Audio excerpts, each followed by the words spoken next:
policies. Yeah. Any market. The market. Well, I don't mean just the financial market, I mean any market. I mean where you have buyers and sellers, right? The market generally. The difference between the state and the market. How does the state? State and market. Logical market, what do you have? Yes,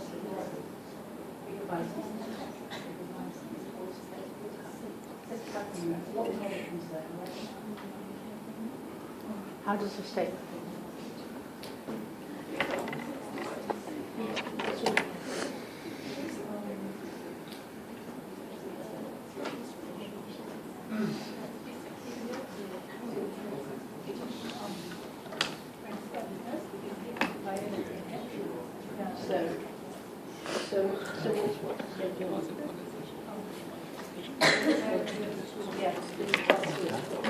This is the market that I make the association. Huh? I don't know. I think maybe easier this year. Huh? This year paper should be easier, I think. Last year was easier. Yeah, what quota? Yeah. How does it do it? John said that. How does it do it? And which institution? Definitely they want to talk. Right, you're absolutely right. All right. Carry on. Come on. How are you getting on? Don't look. Just talk. Policies. Well, yes, like policies. Incentives. Yes, and. And what? Come on. More. All right. How are you getting on? Have you got some? I don't want to change to replace be associate. I don't know.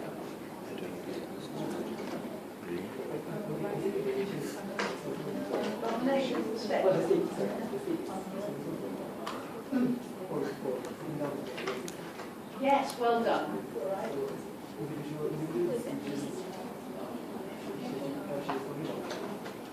Education. What is education? Education, private. All right, now, it's quite interesting because I'm seeing in your discussion a fear of experimenting. You could do this on your head if I start looking at it, taking it for first principles. For a market to exist, what has to be there? You have to have internal security, right? So the state provides that playing field, that security, and particularly in the rule of law. One of the reasons why China took a long time to develop was that there could be no trust in law for financial organizations. So it provides the rule of law, which means property is protected. Property is protected, transactions are protected. The judiciary will come in immediately if those things are not. If your contract is not upheld, you can go to court. So really we want a very strong rule of law in order to do that, to protect private property, because without private property you can't have a market. Right? Now come on, let's see if we've got Zach, what have you got? What other institution in the state allows the market to exist? What encourages the market? Well, how can the state get involved in the market? What else can it do? Policies. Yeah, policies generally, but what policies? The government makes policies. Now let's look at the MPs. The MPs make policy in receipt of other pressures from outside the country and in the country. They make policies. What sort of policies do they make? Housing policy. All right, housing policies. How is housing helping the market? Okay. You're right, they do make housing policy, but how does housing help the market? For a market to succeed, you've got to have buyers and sellers, which means you've got to have contracts, right? You have to have buyers and sellers, which means you have to have people working. Otherwise you wouldn't have buyers. So you have to make sure there is work. So again, which institution in Singapore encourages work overseas? Economic Development Board, EDB. The EDB is absolutely central. The EDB operates globally to try and bring people into Singapore to encourage development, right? EDB policy, very important one. What else do you have to have for a market? How does the state intervene? You have to have a workforce which is trained. You have to have some form of education. Hence this whole thing about education for employability as a policy. You have to have abilities to have ports. My goodness, your port is the most efficient in the world. Port of Singapore Authority, at one point Klang was going to take over, it didn't in the end. That was extraordinary competition. Klang is faster than Singapore. Oh no, it isn't, said Singapore, we are faster, and they made themselves even faster. You have to have transport, you have to have all these things, so the state has to encourage. In order for the state to exist, therefore, it has to have taxation. It'll tax you in order to produce these policies and let the market to thrive. Because without the market, you can't thrive.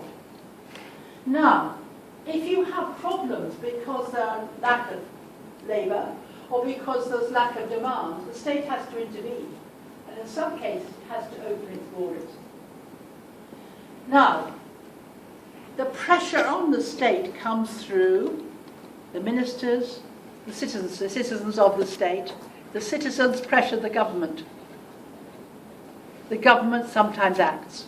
All right? So think about it. When you say the state is powerless, are they powerless militarily?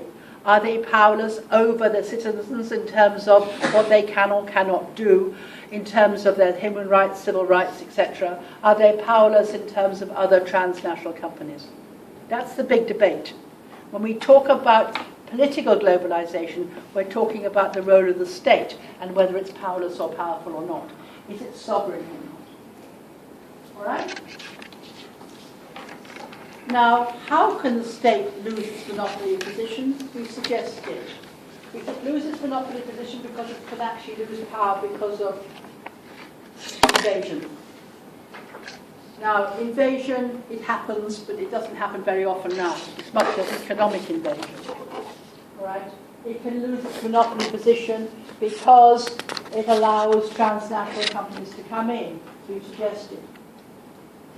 It can also lose its monopoly position, and this is important, for the rise of NGOs. Two ways. NGOs, non-government organizations. Pressure groups like Greenpeace, these big non-governmental organizations, World Wildlife Fund, NGOs. But also they can lose its monopoly position because of, and this is another concept, supranational organizations. Supra, above. Supranational organizations. Now, what are the supranational organizations above the nation state or above the state? What are some supranational organizations? Davina, can you give me a supranational organization? Above the state.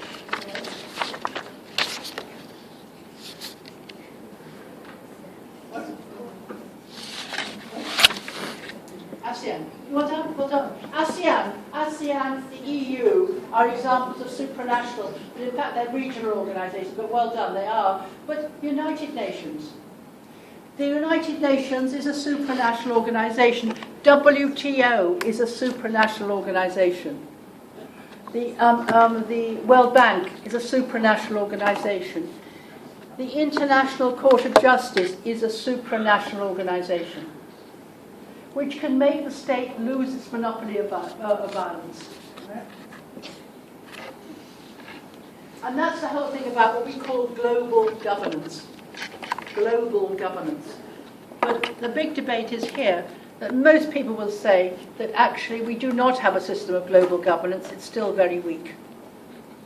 It's much more like economic interpenetration. All right. Now, sovereignty. I will go through this with you now because I want to finish it. Sovereignty. We say the state is losing its sovereignty. Now this is important. I want you to lose these languages. The state will lose its sovereignty.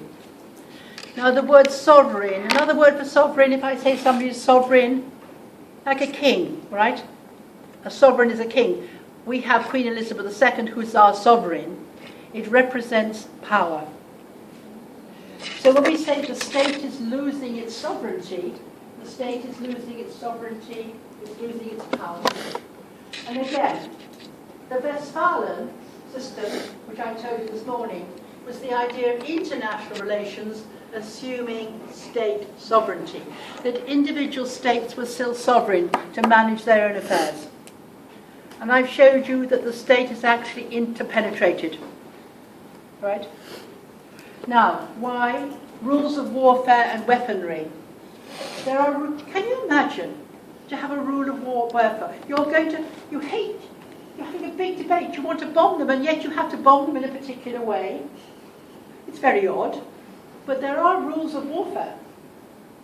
And you can therefore, Yugoslavia, and the countries in Yugoslavia had to go to the courts in The Hague, and they were imprisoned because they actually disobeyed the rules of warfare. I don't know if you remember, well, you won't remember because you weren't alive. In terms of rules of warfare, it's quite interesting. In 1914, when Europe was fighting the bloodiest, most horrible war, the British and Germans were fighting each other. On Christmas Day, they got out of their trenches, shook hands, shared food, and played a football game. I mean, how mad is that? You're fighting somebody for survival, and yet you can play a football game. And the same thing, you have rules of warfare, like Syria at the moment. What's happening in Syria? It's been penetrated by France and the States coming in to check on chemical weapons. You cannot use chemical weapons. You cannot introduce inhumane treatment. Countries are not allowed to do this, so they have to sign contracts. So the idea that the state is actually autonomous and so it's not fair. Wartime, human rights, democracy. Now, this thing about democracy is very interesting. Democracy as a value is spreading around the world. The idea that citizens have rights. It's spread through the media, it's spread everywhere, which means that states have to give in to individuals. Again, you have the example last year when your government nearly didn't get elected because the people were worried about people coming in. Yeah? So the ideas of democracy are increasing. Now, David Held, who created quite a lot of work in this area, suggests that the supranational rules do not mean the state has lost its power, but its legitimacy depends on its willingness to uphold the basic standards of human rights. Now, this is important. It hasn't formally lost its power, but the state can no longer stay in position if it doesn't adhere, it doesn't agree to the international ideas of human rights. The idea of democracy. It would be very difficult for governments to stay in power for long if they didn't. So again, they have lost their sovereignty up to a point. Right, now, when we're saying the state has lost its power, another way of looking at that, we can say here, the death of national politics. Death of politics. Now, the quotation comes from Susan Strange, who said, in 1980, politics is dead. Now, she meant of politics in terms of state politics. Susan Strange used to teach at LSE, the London School of Economics. She had 5 children. She was a farmer, and she was the most brilliant journalist, and she started teaching at LSE. She actually was one of the first writers about globalization. All right. Now, why can we say politics are dead? The rise of supranational organizations. Give me the examples again. Supranational organizations, WTO, World Bank, etc. The growth of TNCs, the transnational corporations, with greater wealth, connections and power than some countries. We've spent time doing that, all right? Now, why do states give in to these places? Because they can offer work, people need work, countries need work, they need to do it, so they have to give in. All right, the rise of global pressure groups like Greenpeace, social justice movements, etc. These people are so powerful. For example, BP, the BP fire in the Gulf, the pressure group of that was extraordinary, and it actually made the British government change its mind. Right? Very powerful. The weakening of the Liberal Democratic state in the face of global economic pressures, again, this is an economic model. again, is there a system of global governance emerging and is more powerful? And Health says no, but in terms of legitimacy, yes. Has there been a death of politics? Susan Strange. Are states still essential in globalisation? Linda Weiss. Now, I'm going to be talking about Linda Weiss in a minute, all right? Who says that states are important. So the big debate is, do states still have sovereignty? Is the nation state still powerful? And the question is, which we're going to finish at the end on looking at this, but unless you understand the concept of the state, it's very difficult to do. Right, now, a critical or sceptical approach. Hurst and Thompson, some of you haven't started, but the big debate is between Hurst and Thompson, Paul Q. Hurst and Graham Thompson.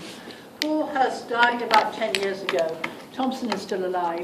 They wrote this book called Globalization in Question, suggesting that the nation-state is still powerful. And when you read in your guide, you'll find it skeptical. They don't think the nation-state's dead. And this woman now, Linda Weiss, she's an Australian. She's a very, very senior person, and saying the nation-state is still powerful. They say the nation-state is not dead. This is Linda Weiss. Now, this